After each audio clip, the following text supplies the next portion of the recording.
whether you want to buy a property or rent a property, may change actually because of this video. We're going to talk about the difference between owning and renting properties and really what that cash difference is, the cost to get in, what your profit will be at the end of the deal. And my goal here is to be much more fair to the ownership side and actually talk about the real numbers for owning a property so that way you guys can make a solid decision. See, I have over 100 properties on Airbnb making millions of dollars per year, automated, and thus I'm super biased into what I do, which is renting apartments. But in this video, I'm gonna give you 3 scenarios: buying a cool house to Airbnb, renting a cool house to Airbnb, and then renting apartments. We're gonna lay all 3 out there and look at the numbers. That way you can figure out which one you wanna do, because you can do any of them, and they're all great ideas, but some have advantages and some have disadvantages in key areas. So without further ado, let's jump in and teach you what you need to know to Airbnb your own or someone else's property. Let's jump in.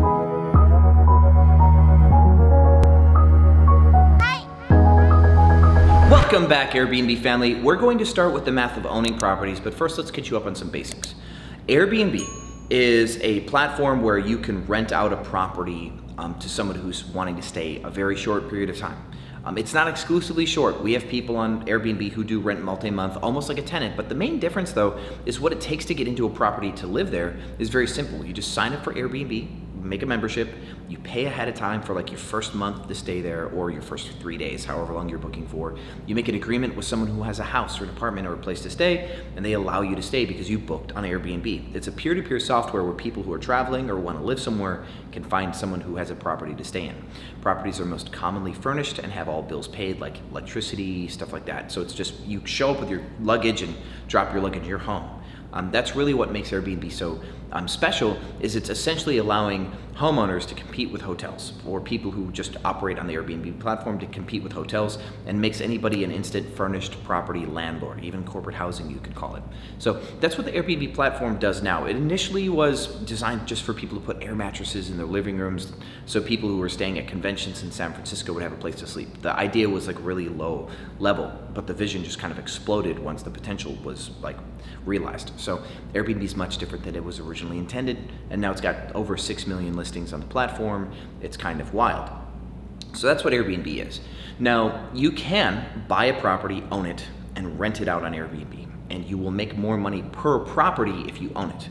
You can get into properties by renting them from other landlords and getting permission, and you'll spend less money to get in. So when you look at a return on investment, like for each dollar put in, how much money you get back out, now the argument is who wins? The owner, who makes more like profit per property, or the renter who got in for cheaper? Because return on investment is how much money you get back per dollar you put into this equation. So now owning, there are some key advantages of owning that people who buy properties as a basic strategy will always talk about on this channel. And I've always talked about renting properties, and they'll say, well, you've forgotten about a few things. One, they're talking about debt pay down a lot, which is where when you leverage a property, let's say you buy a $400,000 property, you're going to have a mortgage. And that mortgage, you're going to make a payment on that mortgage every month. And a tenant would normally pay down that mortgage for you. If you put it on Airbnb, you're gonna make a ton more money.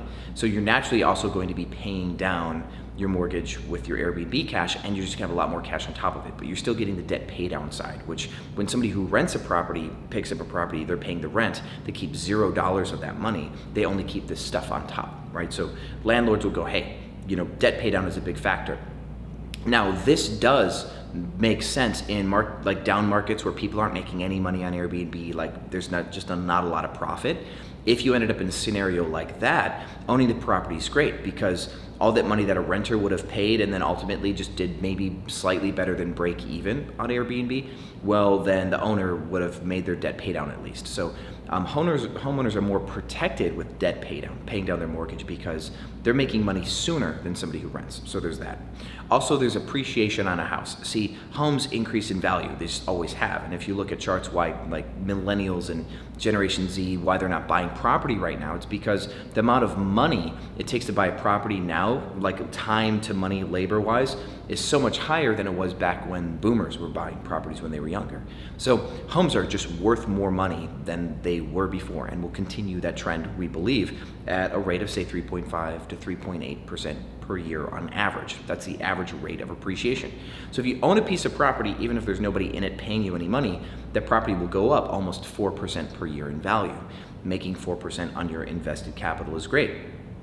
And they'll also argue that this 4% appreciation is really cool because you didn't have to buy the property outright. If you get a mortgage, let's say you put 20% down because it's an investment loan on a $400,000 house, you put $80,000 down, you will make 4% on $400,000, which is actually more like say $40,000 a year that you're making on top of well, that's actually 10%. So sorry guys, you're making more like $16,000-ish a year on your $40,000 or your $80,000 down payment, because you only put the down payment and then mortgage the rest of it, but you get all the upside, right? So that's what a lot of homeowners will argue. And lastly, they'll argue that you get tax write-offs, which is cool. You can depreciate your home over time. So you get every year for 30 years, you get to depreciate about a third of the like 3% of the property's value, because you can depreciate it over 30 years. Unless we get into another complex topic called a cost segregation study, where you can depreciate faster. And we're not going to talk about that here, but there are hacks to take properties, especially corporate real estate, and just depreciate the tons of it, the property's value right away, which is super cool. So these are the main values that homeowners will approach when buying a property, whether or not they Airbnb. So now let's take those numbers and slap Airbnb on top of it. See, we're talking about getting multiple properties here and not committing mortgage fraud. So the whole 3% down loan to get a house and then Airbnb it full time is actually a crime. So we're not actually going to talk about that. We're going to talk about legitimate investment strategies, which means using like a conventional investment vehicle to buy a property and then have it as a rental property. But on Airbnb, that means 20% down.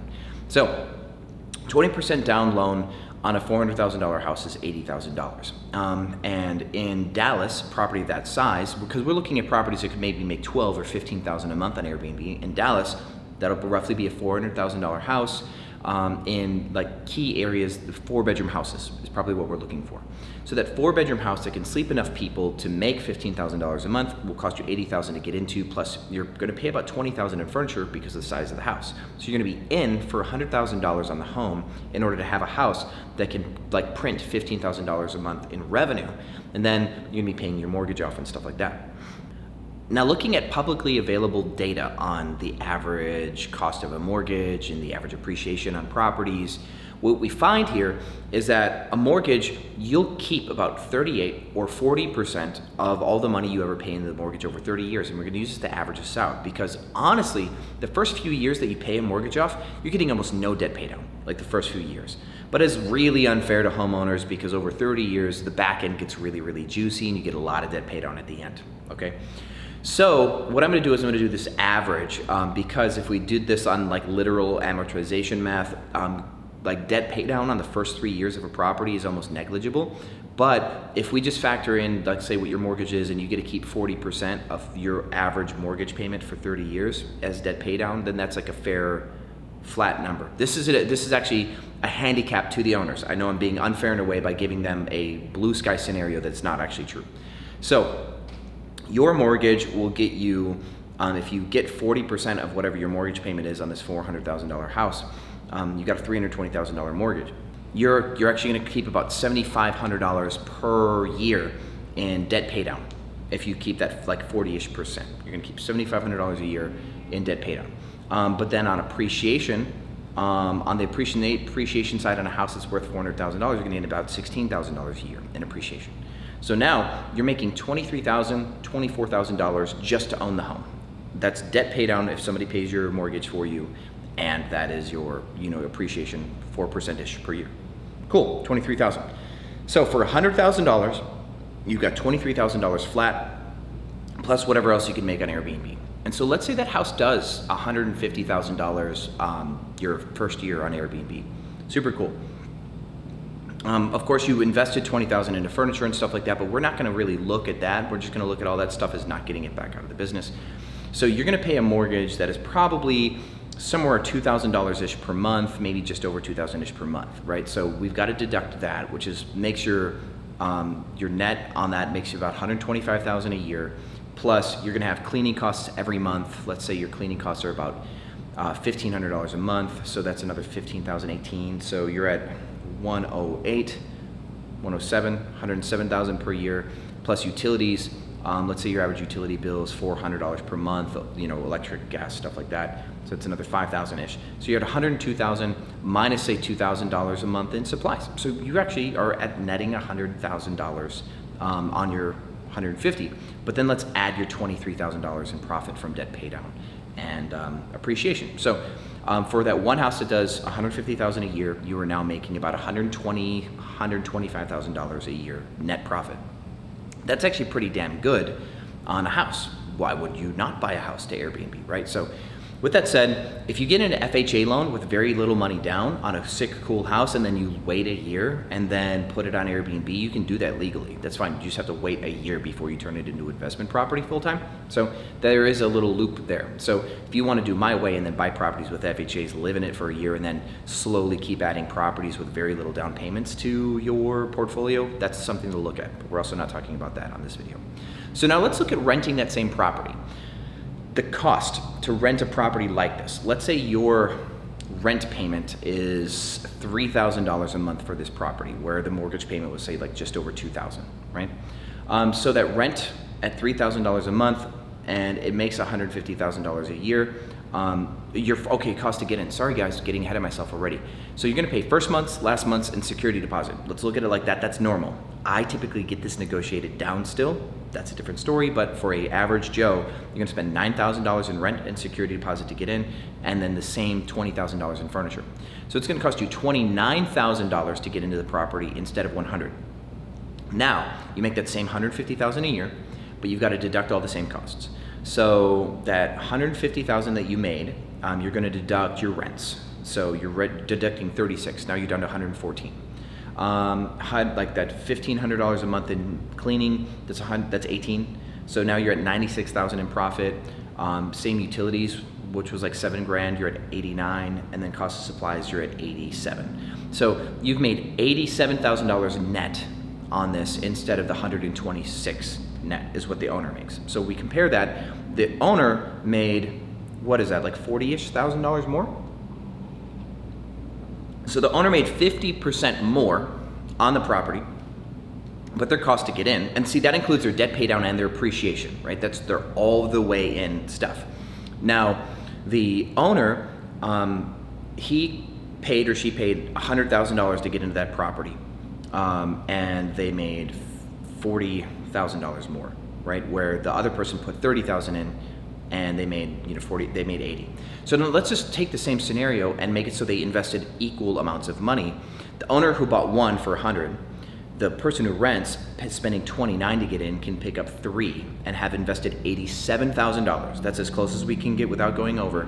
So the person who picks up 3 properties, arbitrage, same business model, they net $86,000, I think is what we said, or $87,000 per property. So same person makes over $250,000 in net profit from renting, where the owner makes $126,000 from owning. And that's all the advantages of ownership, including appreciation and debt paydown, where the person who rented now is making double for spending 13% less on the front end, right? So now the things that are also variables for the renter is the landlord may non-renew your lease, right? After a year or 2 or 3, however long your lease was, the landlord may non-renew you. Well, that means you have to move and get a new property. Well, that means that $13,000 that you have saved over the course of say 10 years, maybe that $13,000 will be used on moving furniture around in downtime, maybe. So there could be some washout on that. But arguably, when you look at the math just side by side, not including tax deductions yet, the renter makes twice as much money for if they're investing less than the owner. They make twice as much money, which is pretty sick. Now, the landlord owner types will say, well, you can get a depreciation over time. Well, one thing here is that landlord who invested that $80,000 down plus the $20,000 in furniture, you can deduct immediately the $20,000 in furniture because it is accelerated depreciation is what they call it right now. And so accelerated depreciation, just so you understand, is where you can take a 4-year deduction for furniture and just take it immediately. You have to still own that furniture for 4 years. That's the only caveat. But you can deduct it all immediately, which is super cool. So you can deduct $20,000, and then that $80,000 down payment into the house is 20% value of the house. You can start deducting 3% of the house per year. So the problem is on that $80,000, you're only able to deduct 3% of $400,000, which is $12,000. So there's actually $68,000 of money you put into the building that you can't even deduct yet, which is rough. And then you can deduct $12,000 per year. So over the course of say 3 years, you're deducting on your $80,000, $36,000. So you still have $40-something thousand you invested that you paid taxes on over 3 years. That you're still trying to deduct to get some of that premium back. When you do arbitrage, the 3 houses that you got, you write off that $60,000 in furniture right away. All your rent payments first year are deductible, and then the security deposit, the $9,000, is locked away, and that's the only thing that you can't write off, is because it's not money that's technically gone. I don't have a hack for writing off a security deposit right now. You could write it off maybe as lost income because you did make a payment to someone, it's no longer in your possession, and then you can realize that income later if you ever get that security deposit back, so that could actually still be a write-off. So arguably almost 100% of the rental arbitrage business is deductible right away. So you don't have to pay cash taxes on any of that money as it comes in. So then the third scenario is if you do apartments. This is what I like to do. And this is an important differentiator here because your business isn't only houses and whether or not you want to buy or rent a house. See, there's a lot of gurus out there on the internet. The main one, the first guy, he's insignificant now, so I can bring him up, but his name is Brian Page, and he's the first person ever to do a course. And in his course, he teaches you how to pitch a landlord, kind of. He says, go up to the landlord and say, hey, I'd like to Airbnb your house. That's his pitch. It's stupid. But he only talks about houses, and he says, oh, we don't do apartment complexes, can't do those. But that's not true. All my students, our specialty is apartments. So this is a very valid part of the business model. And so my business is automated. So the cost of operations includes Haley and everybody who runs my business in these numbers. It costs me $5,000 per door to get into a property because the way we negotiate no first month's rent, sometimes no second month's rent. We negotiate no or little security deposit. So our cost to get in, we give a building less than $1,000 for the building themselves to get into a door, right? No first month's, last month's security. That's not our move. So then from there, we buy our furniture just the same. And we spend about $4,000-ish on furniture. So if we pick up a studio apartment, we're spending about $5,000 to get in. If we pick up a 1-bedroom, we're spending about $5,500 to get in. So we're gonna use $5,000, and we might even pad it a little bit just to be more fair. But so for that same $100,000 that you guys are budgeted to invest into homes, I could pick up 20 doors, all right? So that 20 doors, let's just say we're gonna cut it down to like 18 at the end of this math, I think, just so you can see that when there's a little inefficiency here. So we have 20 doors for $100,000. And the thing though is like we have to ramp up. So we'll pick up 5 doors, and then 2 weeks later we'll pick up 5 more doors, and 2 weeks later we'll pick up 5 more doors because it takes time to set these things up. But the cool thing about renting, another side value of this whole rental arbitrage is as we make money, as we make another $5,000, another $10,000, we can actually reinvest that money over and over and over again and snowball all that money into the business. So we don't just stop at 20 doors in our example, but for the sake of being fair for the argument, we will. So the 20 doors for $100,000, Haley just ran the numbers on Dallas, and we make $700 per month per door per property. So that's $14,000 a month in net income after paying her cost of supplies, housekeeping, everything, right? So $14,000 times 12 is 140, that's $168,000 of income that we make on ours. So the person that rented 3 properties actually, in this case, is making more than my move, which is to rent 20 doors fully automated. So actually, that's kind of fun, that houses will make more money than apartments. But for me, the reason why I like apartments is it's more scalable, it's more modular, it's just more easy to run. And see, there's another piece here that matters. Part of our profit comes from cost deduction from economies of scale. We hire our housekeepers by the hour. We pay them $12 to $14 an hour, and that's part of how we achieve our profitability. Now, Haley gets paid, of course, a great salary, and we've got a few different salaried positions in the city of Dallas, and this is just Dallas numbers. And so, like, if I was still running the business, we might make $1,000 per property or something like that if I wasn't paying, or maybe $850 per property if I wasn't paying all these people, but I'd be working my tail off, just to be honest. So now, if you take my model and grow with it, every time you get an extra $5,000 or $10,000, and like I said, we make $700 net income cash in our pocket per property, that's about $35,000-ish, $38,000 a month, because Haley in Dallas has 55 properties that she runs. So 55 properties, we can pick up another 6 or 7 properties every single month with the cash that we have and just continue to scale and snowball. So Haley can get to 70, 80, 90, 100 doors within the next 4 to 6 months without any issues at all. If she wants her portfolio that big, she can. and we can just continue to grow. So the main disadvantage of owning is how long it takes to get to that second property, because that 20% down is a lot of money in order to get to your second property. The arbitrage with the houses, I think, is a great middle ground, because you can still get in for another $20,000 in furniture and your first month's last security deposit, all that stuff. So for every $30,000 you do, you can pick up a house that can do $12,000 to $15,000 a month, make $150,000 a year on a nice big happy house, and you can keep just doing more and more and more of those. Logistically, it gets a little harder to scale big houses because it is harder to clean them. They are larger properties, and it's harder to be modular with hiring your own housekeeping staff, so you will constantly be using third-party cleaning companies. This is something you're gonna kind of be stuck with, but that's okay. And then if you do ever decide to pepper in studios or one-bedroom apartments like me, you can start hiring your own housekeepers and start to take advantage of the actual ability to scale your business and automate your business. So if you want to automate your business completely, I really do think that studios is the best way to go. One-bedroom apartments is the best way to go because you can create more uniformity in the business end of the day. So I am not making as much money per property as I could, because instead of having 110 apartments, I could have, say 30 houses right now. And that would be probably better for my bottom line, better for my net, because houses are why people really come to Airbnb. I'm competing with hotels with my studios. Houses are not competing with hotels. That's something to consider as well as you build this out. But either path will make you way more money than being a landlord. Absolutely will make you way more money than being a landlord. So obviously, even mine, we make $168,000 on our properties compared to the landlord's $124,000, right? So my model, fully automated, is a little bit better than a landlord working on his own one Airbnb. Can you believe that? It's kind of wild that a landlord actually makes that much money compared to my business model, but it's just not automated for that person. If a landlord wants to automate, this is another thing that we can bring to the table here. If a landlord wants to automate, they can get what's called a co-host. A co-host will run all of the business for them, but the downside of a landlord having a co-host is they have to pay 20 or 25% of their revenue after cost of cleaning. So that $150,000 a month that they made, the cost of cleaning was $1,500 a month. You deduct that $18,000, so they've got $132,000 that they've made. They've got to give $26,000 to $30,000, maybe even a little bit more, like $32,000 to a landlord, to a co-host. And so that landlord, instead of having that $132,000 after housekeeping, they've only got $100,000 on the nose after housekeeping and the manager's getting paid. He still has to pay his mortgage and all the costs of the mortgages and all the costs of insurance, electricity, utilities, everything else.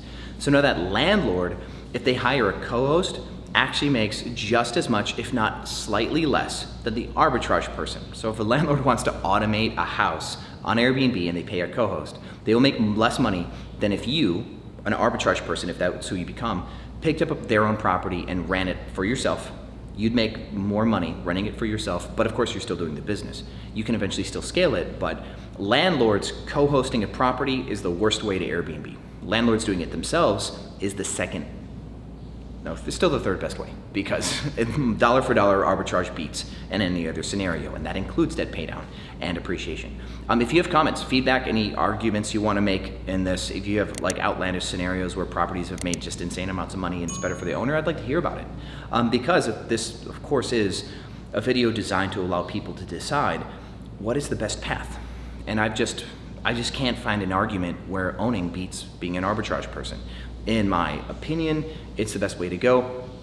But if you just aren't about building a business, if you're not about building a business and you're just looking for a way to get extra money out of our property, then yeah, owning and then putting it on Airbnb might be your best bet, because you're just looking for extra cash on a house you already have, maybe, right? Or you're just not looking to scale a business, like I said. So cheers, good morning. Thanks for watching as always. Remember, please like this video, subscribe for more videos, because of course I put them out, and share this one with your friends. Let's see what they say. And again, thanks as always for being part of the family. I'll see you on the other side.